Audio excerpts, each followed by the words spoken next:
Good afternoon and welcome to the Prince George Daily News panel discussion. We were off last week, but we're back at it this week. We have with us today Tracy Calogheros and Todd Corrigall, and Mackenzie Kerr and Chuck Nisbet couldn't make it this week. That doesn't mean that we can't have a discussion, and we were kind of hoping Mackenzie would make it because one of the news this week is Sonia Furstenau is the new leader of the Green Party here in BC, and we wanted to know what that means. But we'll see what Tracy and Todd do. Let's start with Todd. What's your take on Sonia Furstenau?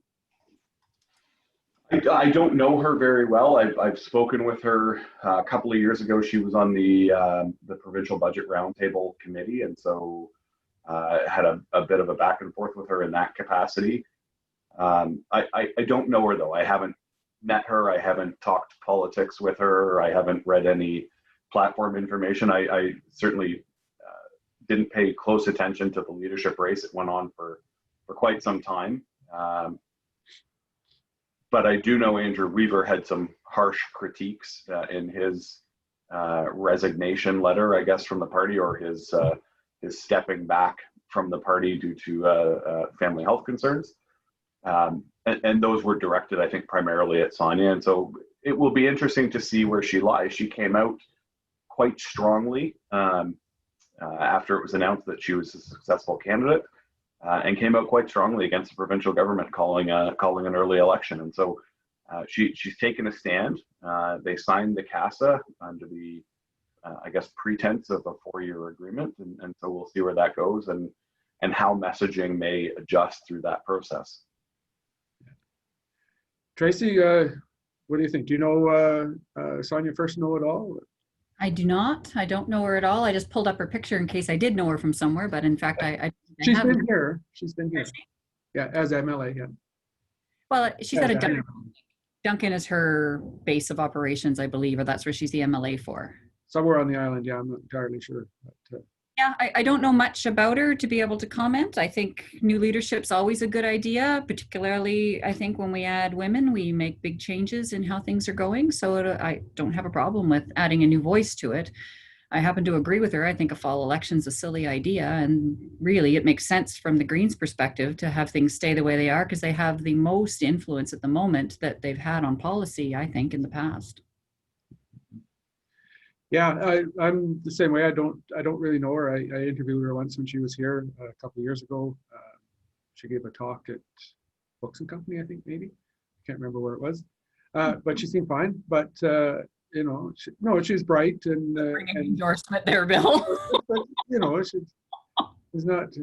I've got my green background on today too, so that's not any indication of bias. It just happens to be green, so I better clear that up. It seems weird that nobody knows her.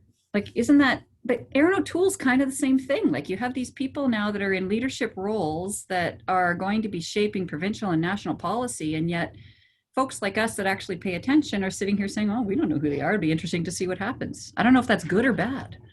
Well, and I saw a comment yesterday, I believe, from Richard Zussman, who said people don't really know Andrew Wilkinson either, not to the level that. You know, back when Horgan was running for premier, he sort of pointed to a period of time where the provincial media was really sort of introducing John Horgan to the world or to the province because it was different times. And if a snap election is to be called, that opportunity doesn't exist for Andrew Wilkinson. So for people who don't know him or he hasn't spent tremendous amounts of time in their parts of the province, you know, does that present an issue or is that an opportunity? Yeah, that's a good point. Andrew Wilkinson has been invisible, and he's been the MLA for a long time and leader for a long time. But and I don't know how much of that is just the media doesn't pay attention to him. Geez, I see Jazz Johal on TV every night from the Liberal perspective, but I don't see Andrew Wilkinson. So maybe there's an opportunity here then to shift how people think about how they're placing their X on their ballots. If we don't know the leaders, it's pretty tough to vote for a leader. So maybe you could actually look at your local candidates. Mm-hmm. Yeah, and Furstenau, I think, probably is known on the island, and that's where if they make any gains, it's probably going to be there anyway. So I can say that now Mackenzie's not here, so. Yeah, she'd kick your butt. So I'll say for Mackenzie, I'm certain that her opinion on this would be that the Greens have the opportunity to make inroads right across the province and indeed the country. But and they do, yeah. you know, the same as anybody else. But they've got to be out and be seen and be heard and all that kind of fun stuff. And speaking of that, you know, we're talking about maybe a fall election. I don't see the NDP here in these ridings being out doing anything either. So, Todd, you know, they talk about a fall election, and I guess if they're going to be this one, Horgan's got to call it probably within a few days. So, yeah, I think the presumption is that the Premier and Minister of Finance are going to unveil the economic recovery plan tomorrow, I believe early afternoon. The thought is that the request at that point, either immediately following that announcement or within 24 hours, would be, we need a clear mandate to deliver this plan, and that's what will move towards triggering an election. You know, I've heard a lot of different things over the last couple of weeks, and you know, as a bit of a political junkie myself, this conversation has been going on for several months now on, you know, are they moving towards that? They're starting to announce candidates. They're seeing these sort of paradigm shifts across the board on where things are happening. And there were some significant moves in the last 2 weeks. So the head of the party stepped down, announced her candidacy, took a leave of absence from her full-time position simultaneously. So that's a pretty big signal as the party president stepping down. Second thing I heard was apparently they had pulled all provincial advertising as of midnight Sunday, which then puts them in line for not having anything out there that speaks to the government. They put out a flyer last week that strategically used a quote from Bonnie Henry that said, "Our plan is working," with a picture of Bonnie Henry. It's you know, as a former communications person, there's a good mental tie there that makes you assume she's part of the NDP party when she's a nonpartisan, apolitical figure. And then there's the whole issue around the economic recovery plan, which, you know, they should have, in all fairness, released before the legislature arrives for the summer. And so the thought is now they bring that out, request a new mandate as requirement for putting that forward. And if you talk to a lot of the pundits around the province, and then if you look at what the economists are saying, odds are things are not getting any better in the imminent future. So is it strategically a better time to call it now before the economy maybe takes a worse turn, or there's not a recovery that has fully taken place by the time the natural election date would come up next year? I just don't see the advantage. Like, right. They're polling highest right now. His favorability is top premier in the entire country. Yeah. They've never polled any better than they have right now. But polling, as we've seen, is not always factual. You know, they go out to a pretty small subset, and sometimes if somebody has a landline and they're answering it during the day, that's not exactly the greatest thing to get your response from. But this could certainly trigger a lot of backlash, even the discussion around it, and the fact that the premier hasn't said yes or no one direction or the other. There's a lot of ire that's being derived through this, and I think if they were to call it, it will be a challenged election. Yeah, that's what I mean. As I see it right now, they have power. I mean, I get it. Everybody wants a majority. Don't really know that that's always the best thing for the voters, but for sure, leaders want majorities. But at this moment, the NDP have they're in the driver's seat. They have the agreement with the Green Party. Why put all of us at risk? Why shift the conversation? Like, I don't know that they need to go to the polls in order to be able to implement their mandate. I just don't see the point. Yeah, it sort of begs the question, you know, is this about power, or is this about what's best for your constituents? And I think that becomes, if an election is called, that becomes really the question that stands out in my mind. Are you only concerned with power, or are you really concerned with the best interests of British Columbians? Precisely. And that's exactly why I personally can't imagine them calling it.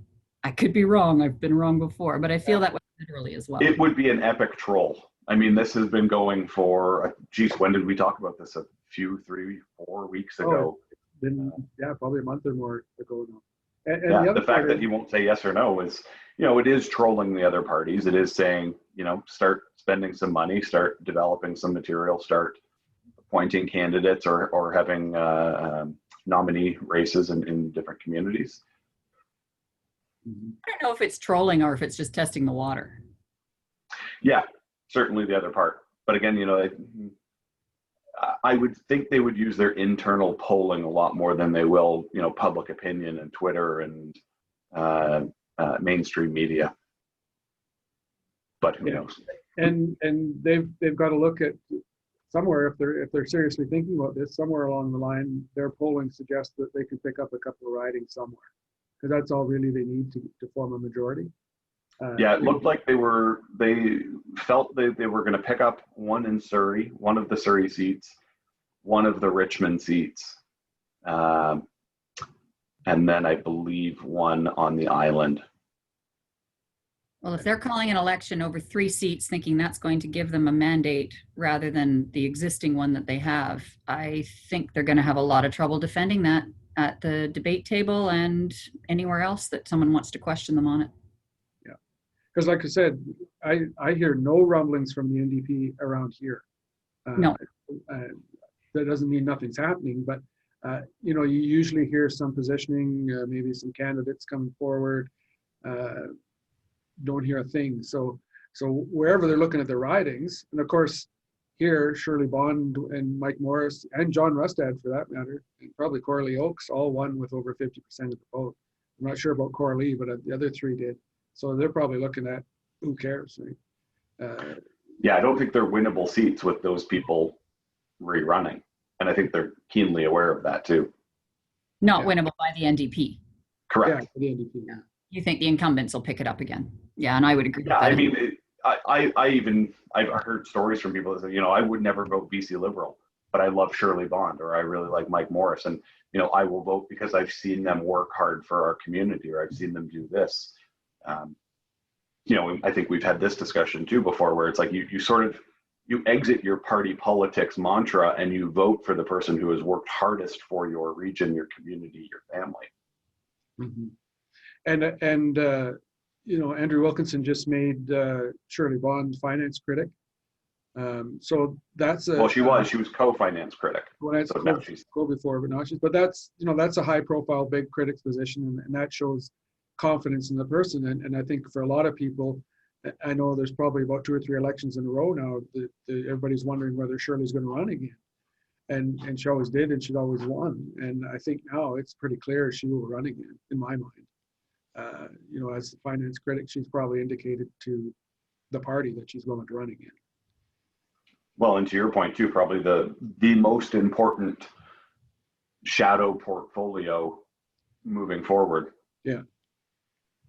Well, Shirley's had a lot of those positions in the past. She's been deputy premier. She is an outstanding representative for the North, in my view. She works really hard for everybody up here. So I think you're right when you're looking at an assessment of whether or not those seats are vulnerable. I don't see any of the northern seats being vulnerable. No, which sort of begs the question of once again, why the NDP would seek another mandate when they know that it's going to be fairly close to the last time, where it's the Lower Mainland and a few seats on the island that gives them a majority. Maybe they'll pick up Nelson Creston and probably North Island. I think that's Jennifer Rice's riding, but the rest will be Liberal. And that sort of goes to the bigger problem that we face in a lot of places, is we seem to be polarized with our politics. Yeah, no kidding. And I don't know how you solve that, but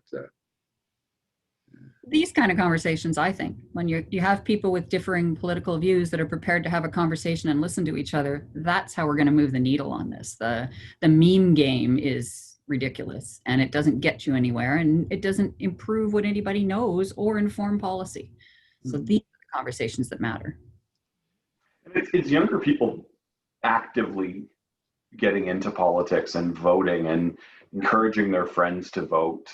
When I was in my 20s, I don't think many of my friends outside of a small handful of us were actively voting or actively paying attention. But those shift elections, And you know, at certain times, and maybe it's a pandemic that really hammers that point home, it is entirely your future that you're voting for. You know, people who are 60, 70, 80 years old who vote because it's the right thing to do, or new immigrants to Canada who say, I've never had the right to vote. Like, of course I'm going out to vote. That will steer an election one way or another. But somebody who's 60, 70, or 80 years old, and I don't want to sound morbid, they're not going to be here for a lot of the huge tax increases that are likely to be coming down the pipe as a result of COVID-19. Spend it now. Yeah. That's where I'm getting to be. Yeah. That's the old guy on the panel. Yeah. Well, but that's the other question, and especially now, you know, we don't hear as much about it provincially. I don't think we probably should. Is how much the pandemic is costing the government in terms of spending money. They released the plan. I think it was $1.6 billion, somewhere around there, spending. We're hearing more federally how much is spending, but you know, we have to pay that money back somewhere if it's all borrowed, or raise it some other way. So how do we do that? And I think that's probably part of the discussion that's missed a lot of times on these things. And I think everybody wants government to take care of people during these times. But, you know, how do we, and as we're learning as it goes on, this is going to be here for a while. I think when it started, it'd be kind of like, okay, well, we can do this maybe into the summer and then we'll be good. And that's not the case. So how long do we go on? And then how do we get out of this? It feels like it's been forever, but it's only been 6 months. As the woman sitting here in a museum looking at stuff that is very old, 6 months is nothing in terms of time. And so, yeah, we still need to be spending money. And I think that we're going to see some massive shifts in just the way the economy works. I think about it on a municipal level when we talk about what's the losses that the city of Prince George is being hammered with right now, and the regional district. But I do really believe that Bob Simpson is right when he says that the lower mainland refugees are looking to come to places like this, and COVID has exacerbated that.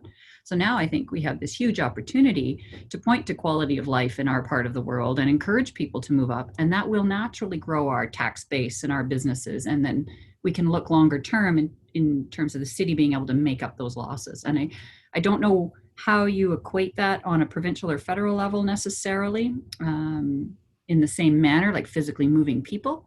But I do think we're going to see shifts in industry and shifts in approaches, and the whole world's in this mess. So it's not like Canada alone is borrowing money while the rest of the world continues along with the same issue. So I see this as a human race problem, not a Prince George or a Canada problem. And I think we'll see some pretty creative solutions coming. There's some really smart people that are working on these issues.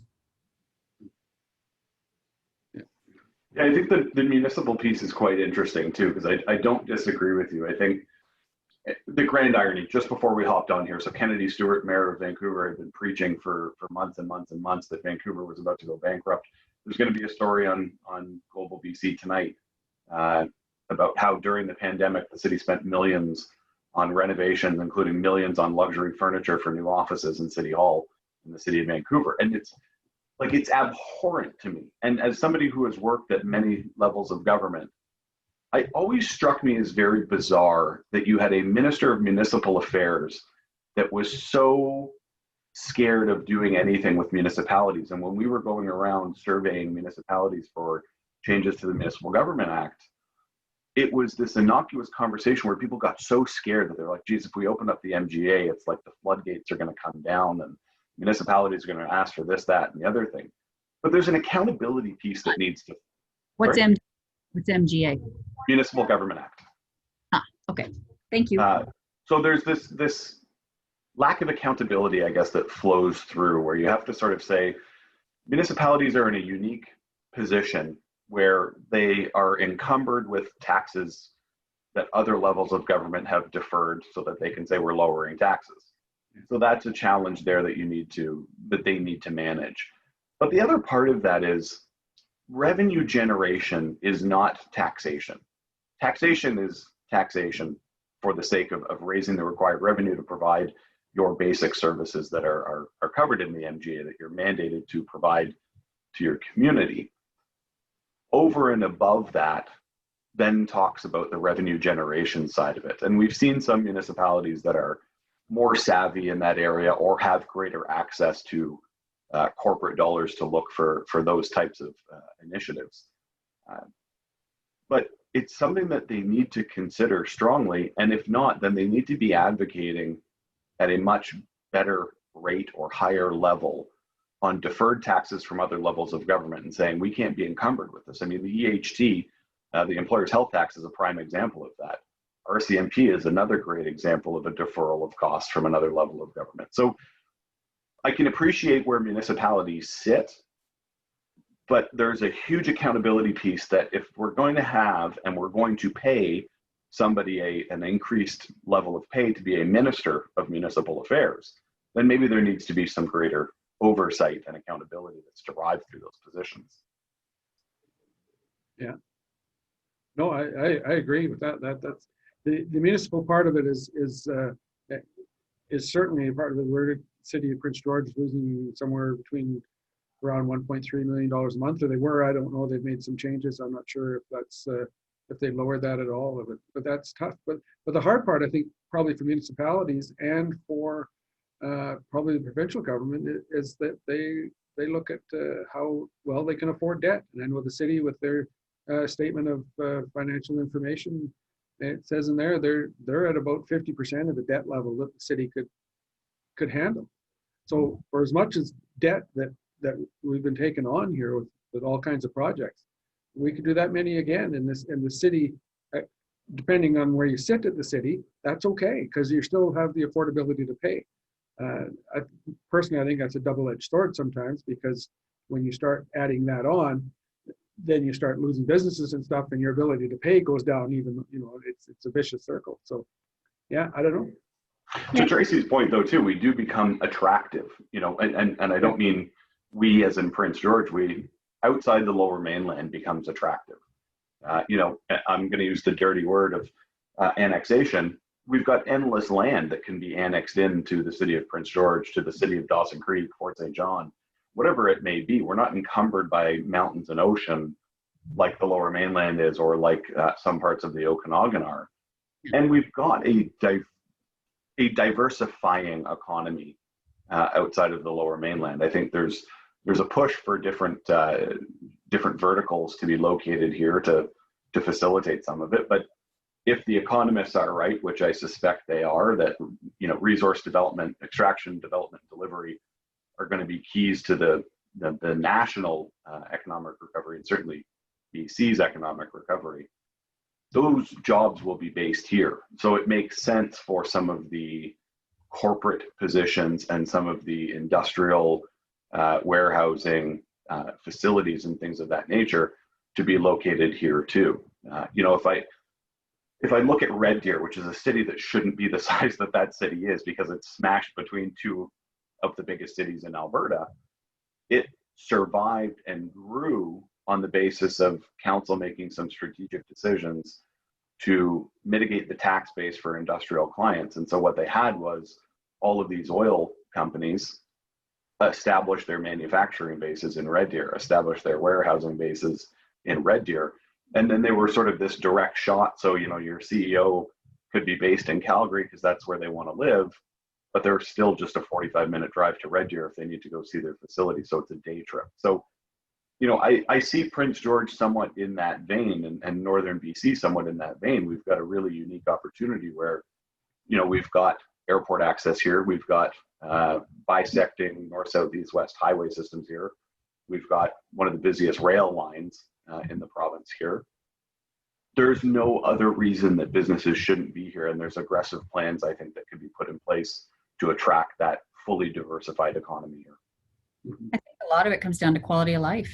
Like you're right, there are jobs to be had here. It is affordable to live here, and sometimes it's us, our residents, that are our own worst enemy. We get in our own way when it comes to talking to colleagues in other communities. And many people talk about Prince George very negatively that have lived here forever. And I have never understood it, having moved here in '92 from Toronto. I love it here. And I have loved it here almost from the minute I got here. You know, there's so much opportunity and quality of life is second to none. So I think we need to not only make sure that we have the right environment to attract industry, but it's no sense in attracting industry if you don't have a workforce. And so we need that creme of the creme, top-notch workforce. And those people are looking for things like museums, like symphonies and galleries and access to recreation. And we've got it all here. So I think we need to start really emphasizing that.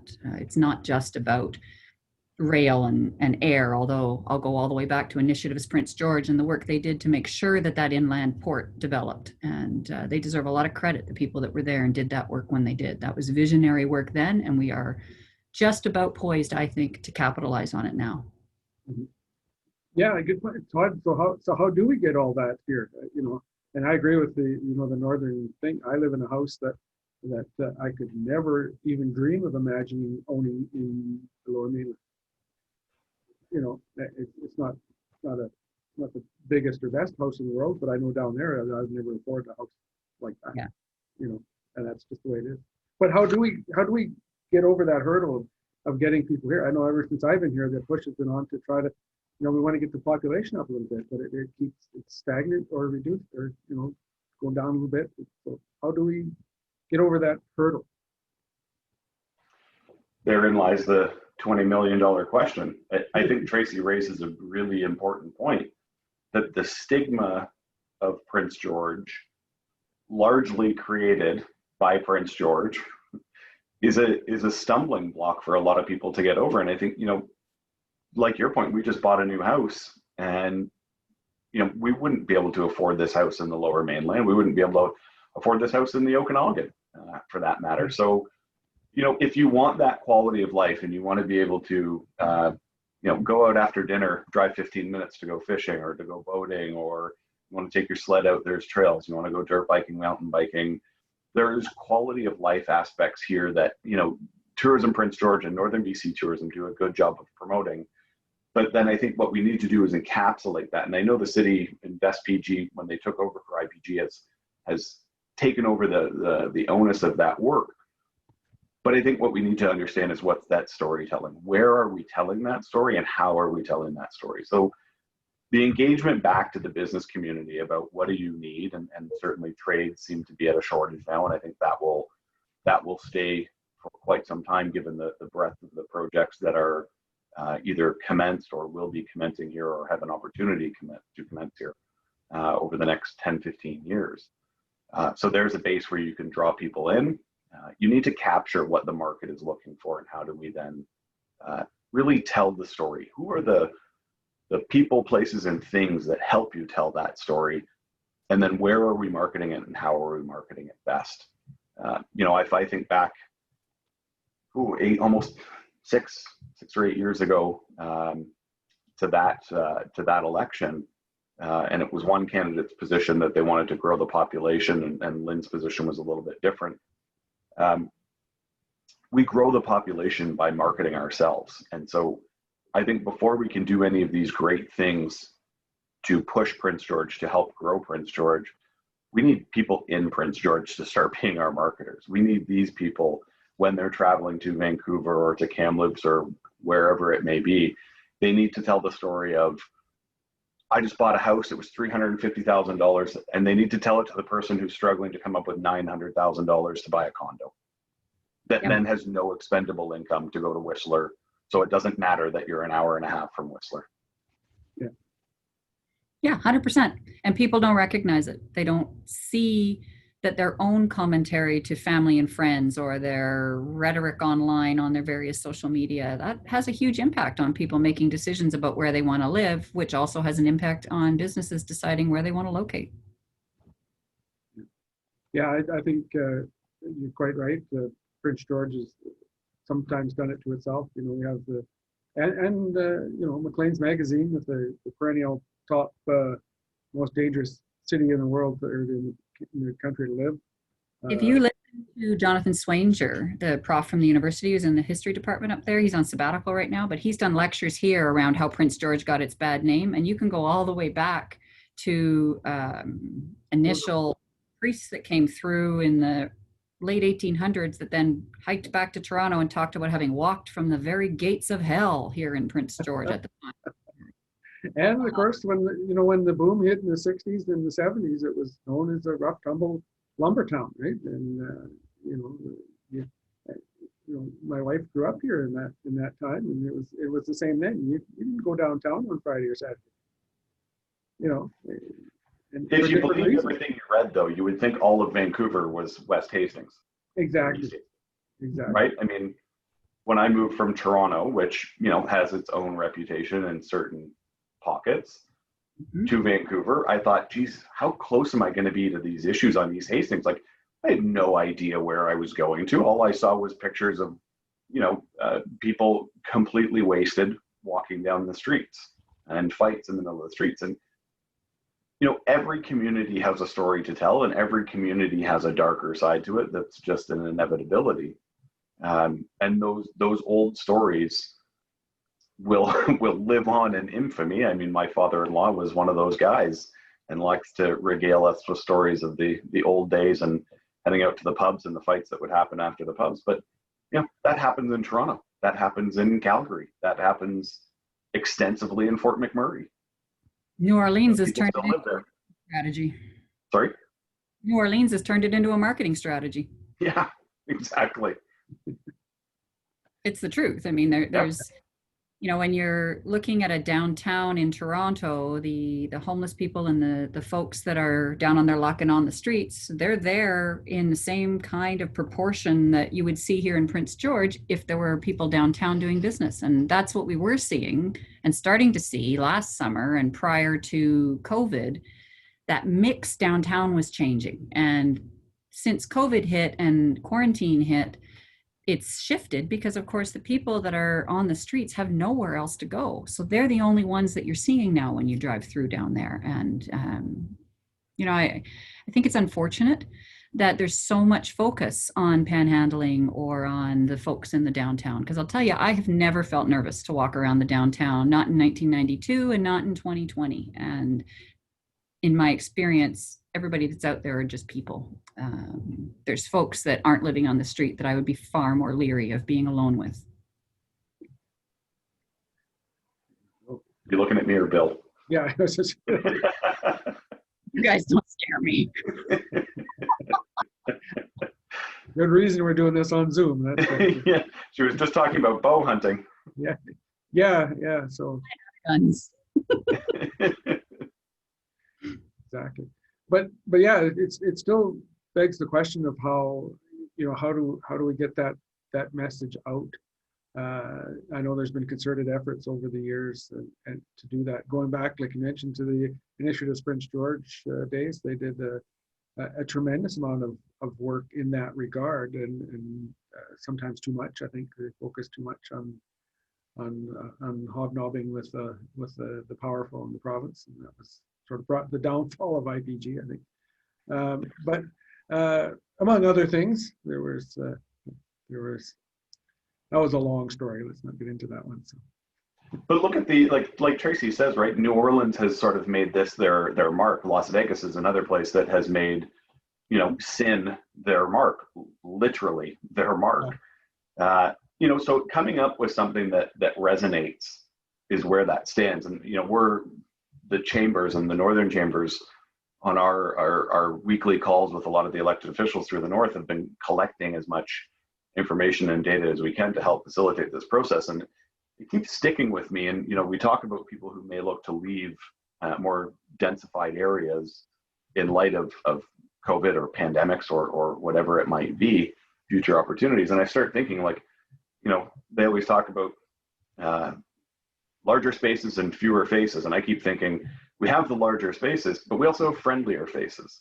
So maybe that's something that we can look at really sort of piggybacking onto.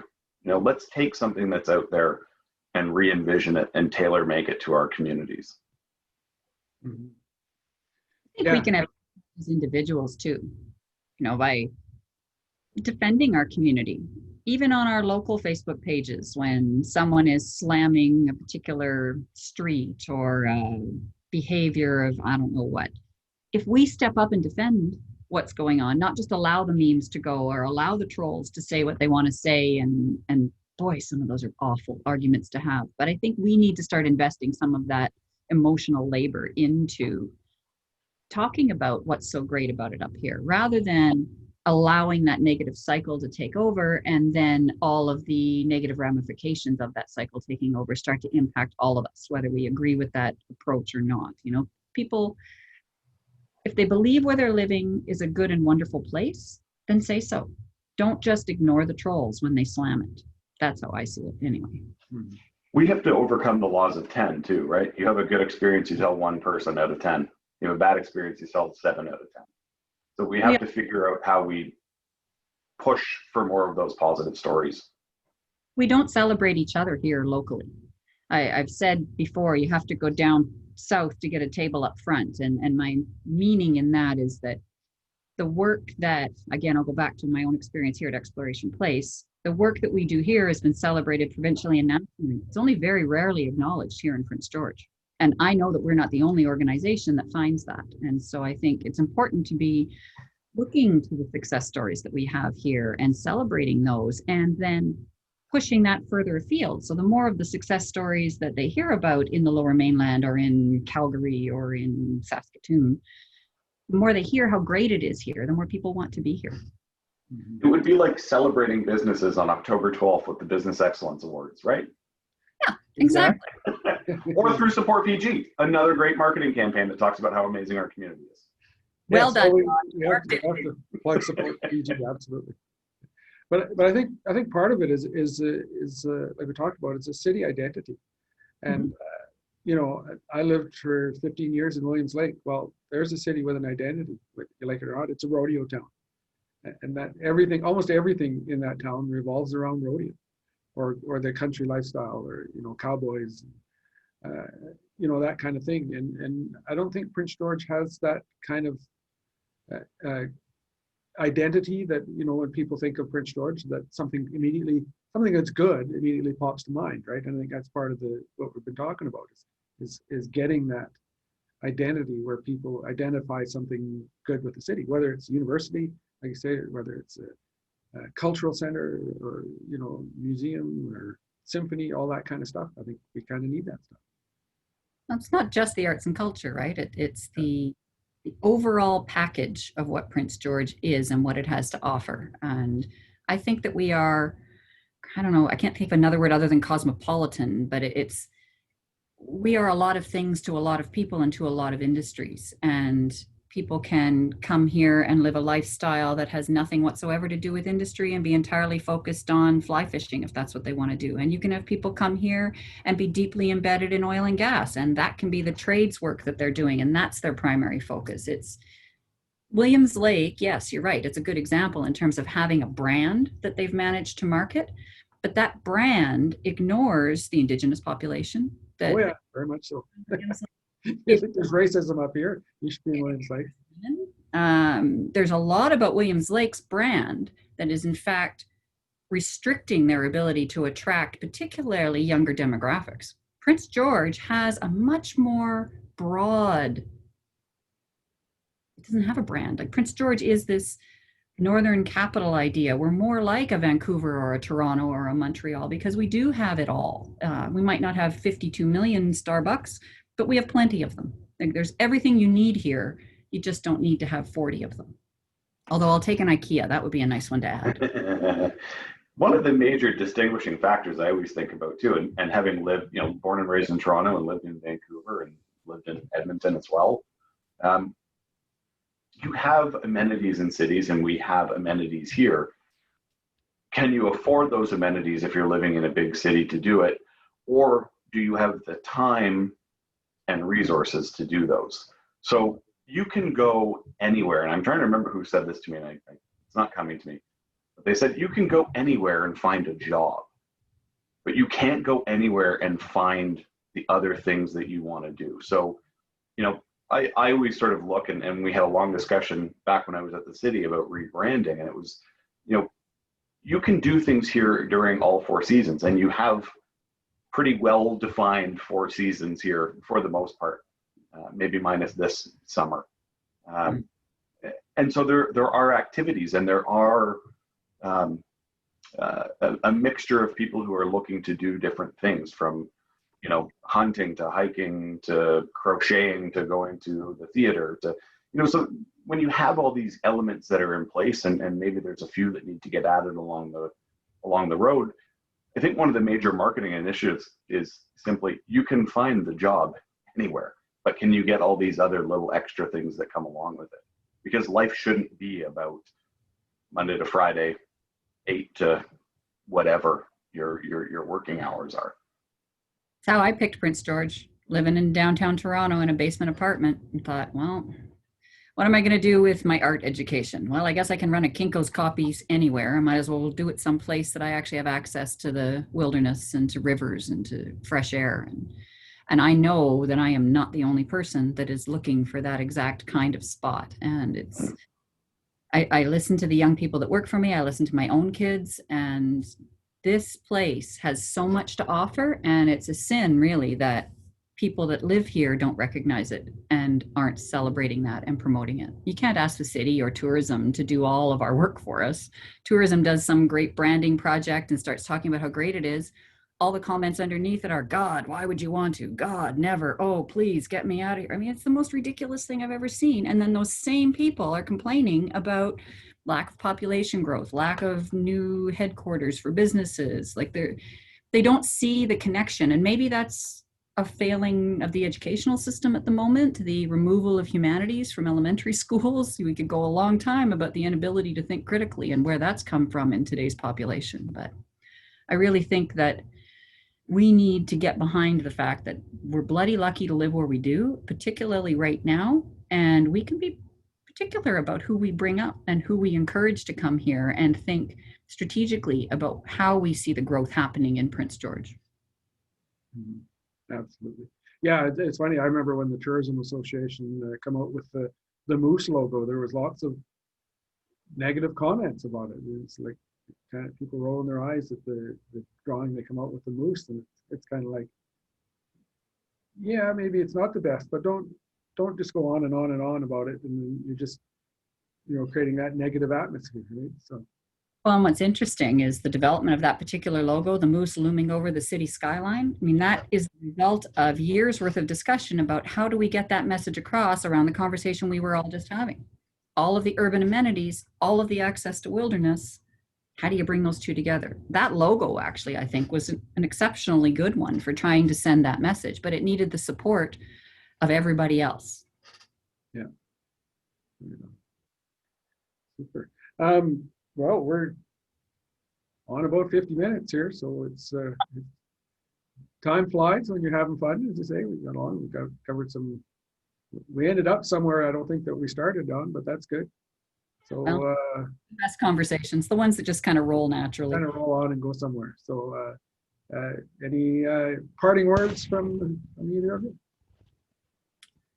Well, I'll say it's sure been nice to see the growth in mask wearing here in town. I have been out at my cabin a lot for the last several weeks, and I was just sort of restocking the house at Costco and at Save-On, and yeah, I'm seeing more people wearing masks than not, and I think that's important, and it's a good thing. So wear your masks, wash your hands, and be kind. Yeah, I would reinforce that point too. I think we have to be very, very cautious how we move forward. It's while it is imperative that we're supporting our local businesses to make sure that they can A, stay open, and B, keep their employment levels high, if you're not wearing a mask, you're risking getting those individuals sick and their families sick, which then has less people able to be out engaged with our businesses. So for those businesses that have made it, I don't want to say mandatory, but requested that everybody wear them, we would encourage everybody to wear them. And for those businesses that haven't gotten to that point, we can set an example by wearing our masks when we patronize those businesses too. Yep. Absolutely. And on that note, I'd like to thank Tracy and Todd for joining us today, and tune in again next week, and we will be back.